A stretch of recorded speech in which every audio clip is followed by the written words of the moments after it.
Well, let's turn to Professor Phil Banfield, who's Council Chair of the BMA, British Medical Association.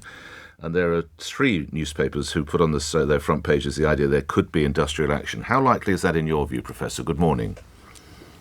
Well, it's possible. I'm hoping that it's not likely. I'm hoping that this government sits down and talks and negotiates with the doctors. Although it's been much touted that this is above inflation, it depends which measure of inflation that you use, of course. And the measure of inflation. Well, shall we use the one the government uses? That would seem to make sense, wouldn't it? Well, it would do if. Okay, so it's above inflation. So you agree it's above inflation. What more do you need, Professor? No, I don't agree that it's above inflation. It's a sub-inflationary pay rise. The retail price index is much more reflective. Yes, but we're going by CPI, aren't we? They're going by CPI, which is at 2.6. But yes. Therein lies why there's a discrepancy. So you want to go by RPI? You know what that is? Yes, I do, because it has housing costs, and that is the amount. And what is that number, Professor? That is so that is 4.5 at the moment. And I read here that you're going to get an average of 5.4, rising to 6% for the lowest paid.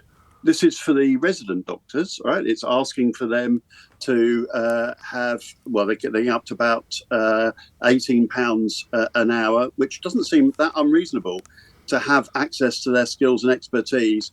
If you have your heart attack and your cardiac arrest at 4 o'clock in the morning, £18 an hour. Well, in reality, £18,000 an hour wouldn't be enough. But we are, in the terms of a fairly tight economy, and a lot of people having zero pay rises, not even inflation linked. And I appreciate the men and women you act for do an extraordinary job, but we have just come away from a 22% pay lift. We are, well, that has made a start to restoring pay. This government knows there's a road to restoring that pay fully. We're trying to keep doctors in this country to treat you and me as we get older. We are seeing doctors leaving this country. It's a global market. We've chosen to have an NHS and provide healthcare in a particular way. There is a cost to that. That cost needs to be met. So what do you think would be a fair offer from the government, Professor? Well, it needs to outline how to restore doctors' pay. There's a good graph in The Guardian today showing that doctors have lost more pay across time than other public professions. So, it's what costs the skills that you need to run a health service. But do you think you can put that gap right in the space of a couple of years, particularly given the state of the economy, Professor? Well, we are not a poor country. Right? These are political decisions as to what to fund, what not to fund.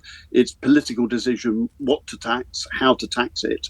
It's not for me to run a country. It's for me to provide you with doctors. Okay. Will there be a strike? I'm hoping there won't be, but there is a ballot that's about to start for resident doctors next week. I'm confident that we can avert strikes, and it would be, of course, much cheaper to settle. Grateful for your time. Enjoy your weekend. Thank you for all the work that the men and women you act for do for us. Phil Banfield is Professor and Council Chair of the BMA, British Medical Association. 12 after 7. Let's turn to political commentator Emma Woolf. Is there a sense here that the deal I outlined earlier, the 22% deal that's only recently been signed off, this means that, in fact, Labour are a little bit nervous of the medical profession? Morning, Emma. Good morning. Well, Nick, you're absolutely right when you say it's unravelling.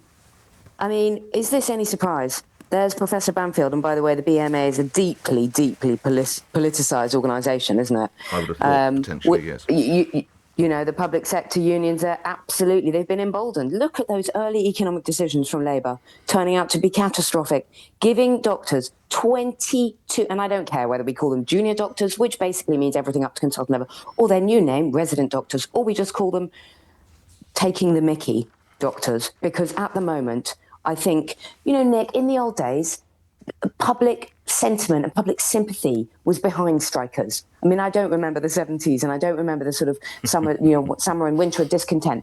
But you used to feel, and I do feel, deep sympathy for, on an individual level, doctors and nurses often are fantastic. I just want to make that clear. Absolutely. Same goes for teachers. I think we all feel that. Yeah.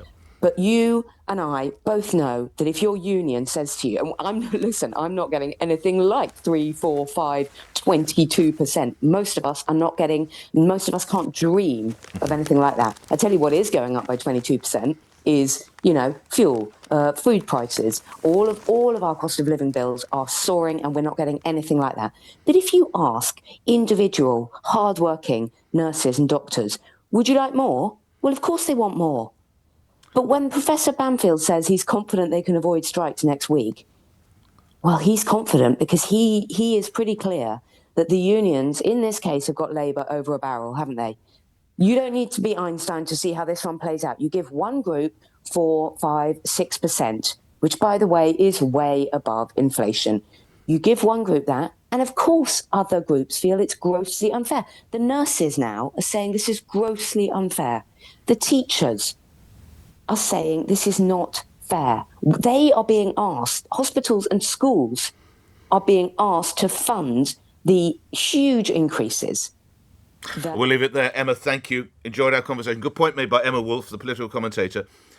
Emma saying she doesn't remember the 70s. I do. Or admittedly, I was at school. But there was sympathy for the firefighters, if you are of that generation. There was sympathy for strikers. Is there sympathy now? The doctors have just had a 22% lift. And I know how furious you were that the previous administration made it so difficult, and indeed they wouldn't do the deal. But what do you say now?